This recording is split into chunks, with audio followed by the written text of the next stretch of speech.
for the Susan Taylor Podcast, where we discuss the yoga of mind, medicine, and healing.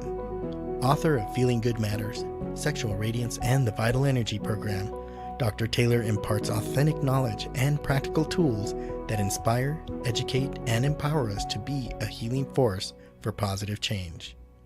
So join us and take your life and our planet to the next level.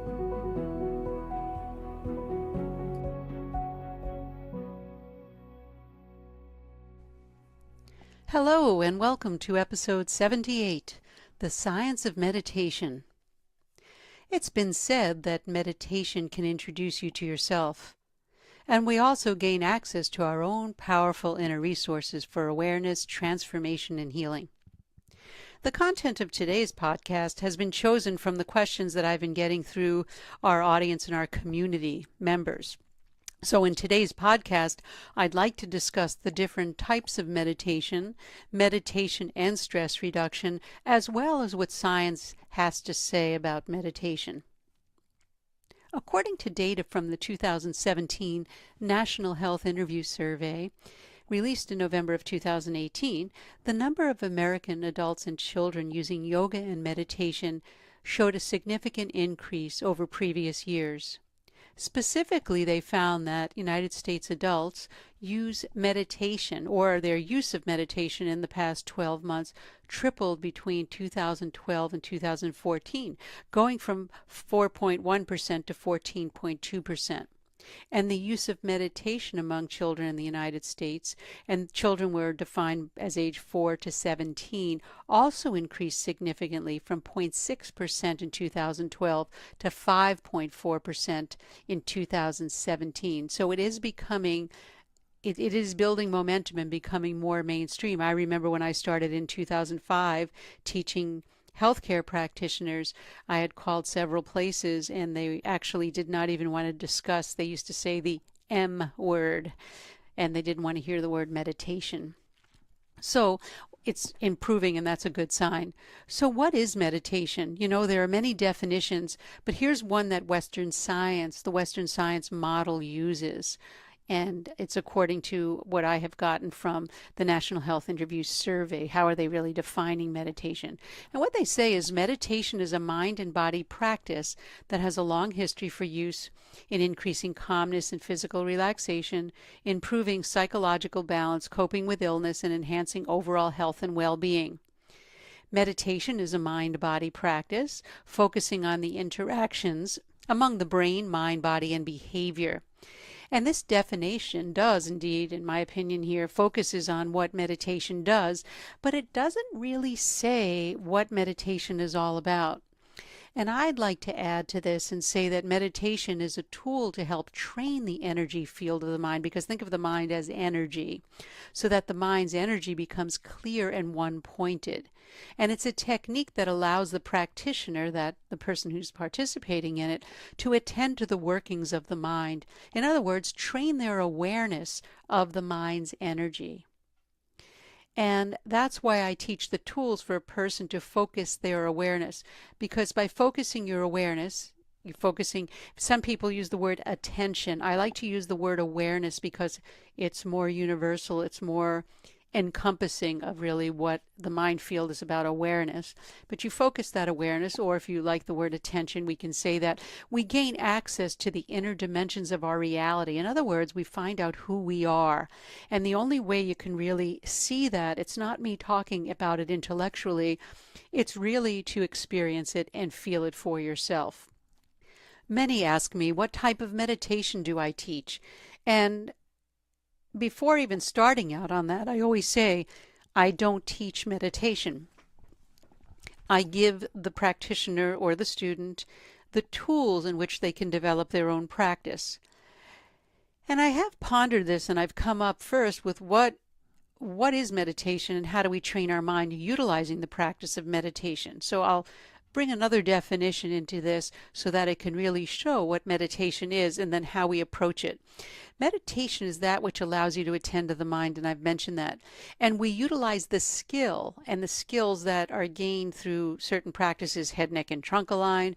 We train the breath, we train the relaxation response, we train the focus, and we train the awareness.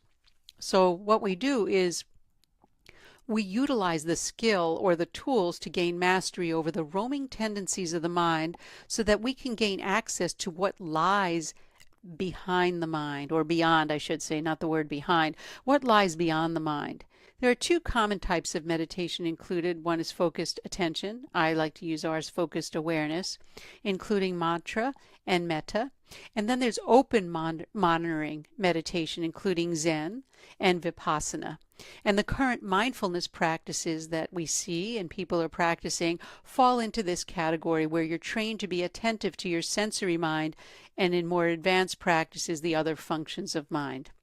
Both types have been shown to enhance attention control, emotion regulation, self-awareness, and improve cognitive control during any kind of perceived stressor. Because the whole idea, and you've heard me say over the past several months, we want to train the mind. We operate from the top down, from the frontal cortex where we have our attention, rather than from the bottom up, which is our emotional or reactive brain, which is controlled by the mind. The most common elements universal, though, to all meditation techniques is to establish a quiet location and as few distractions as possible. And what I mean by that is you're not putting your seat in the middle of a kitchen or a TV room or where there's a lot of people, or, some of us live by roads where it's very hard to get away from all noise, but a quiet location is really one that doesn't have a lot of foot traffic.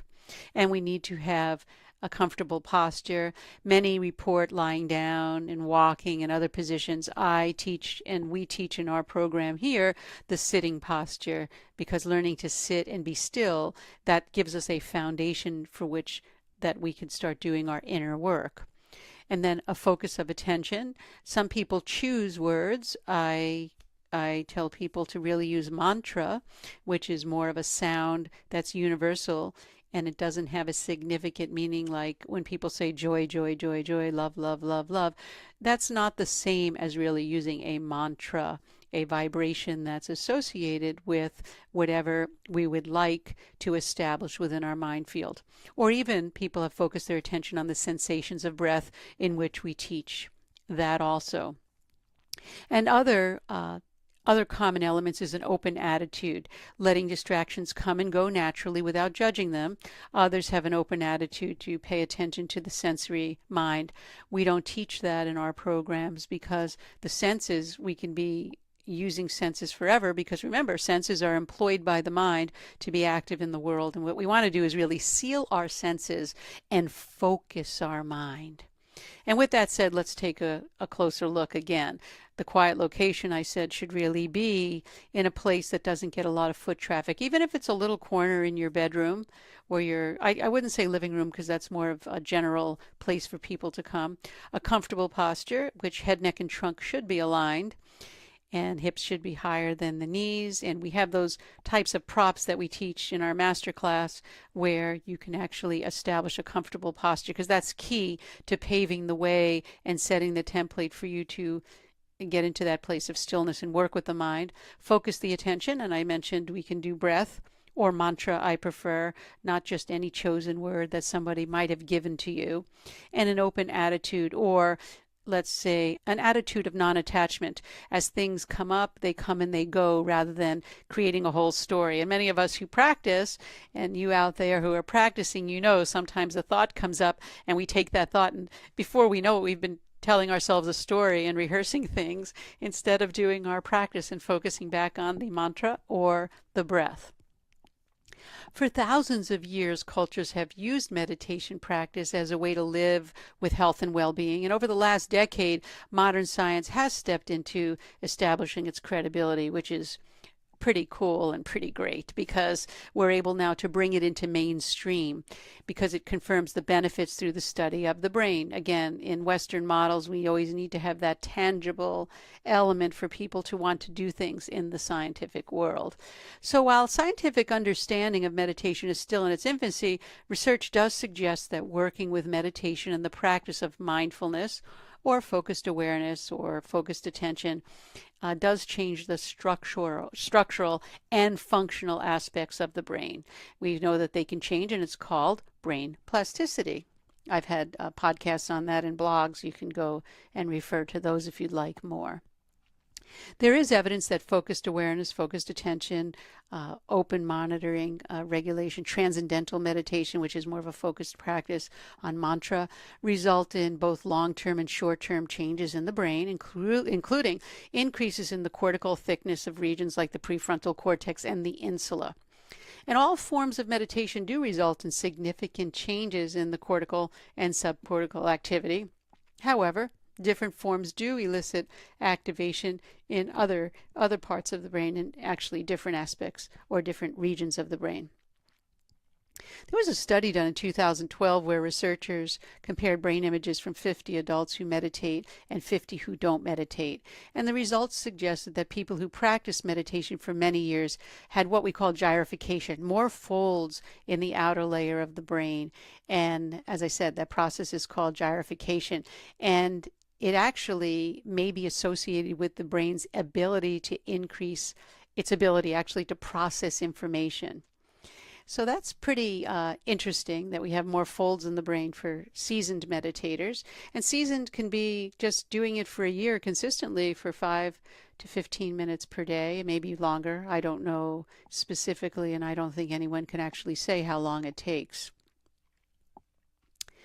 Moving beyond the specifics of the brain, we know that, the brain, as I mentioned, does change with brain plasticity, and there's plenty out on the internet with that.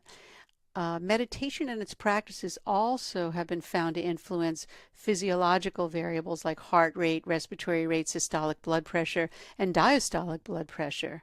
So in other words, if you have a blood pressure problem, this has also shown in the literature to bring blood pressure down. And that's usually due to the shift in our nervous system's autonomic functions. Remember, there are two branches to the autonomic nervous system, the sympathetic branch, which is our fight and flight. It gets activated in even our stress response, or the parasympathetic, which is when we're relaxed. We are just calm and we're able to achieve that relaxed state. And during meditation, what they found is we're able to shift our balance in favor of the parasympathetic branch of the nervous system. In other words, the relaxation response. And that's also been proven. For people who have actually practiced more than 5 years, that's usually the term that they use for long-term meditators. So shifting that autonomic balance to the parasympathetic side may actually combat the ill effects of stress. So that's why we're doing resilience training and focus training to change your results of what you want. I have many clients that I'm working with that talk about stress, and I always combine other things with the stress. What's causing it? We have to root up the problem. But in the meantime, while the meditation is kicking in, there are other factors that we can do with stress. One is diet, the next is nutrition. We have supplements. We can even do some yoga therapy and see tremendous results.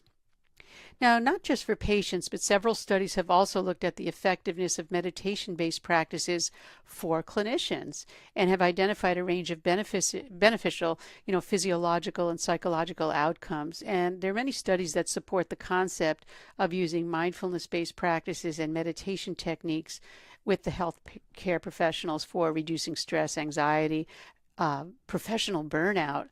And it also helps to enhance resilience. And many of you know I was asked by the Department of Defense to come out and do things on resilience, and I used the focused awareness practices. We know that stress, a perceived threat, remember, contributes to the development of chronic diseases. And as we meditate, that perception really can change. And chronic work-related stress is right now a very significant risk factor for cardiovascular and metabolic diseases, as well as mortality. Research has shown that work stress can increase the risk of cardiovascular disease, and that the management of stress and the sympathetic response not only affects hormonal systems, but significantly can affect the neurological, biochemical, and other influences that play the role in any kind of systemic metabolic functioning.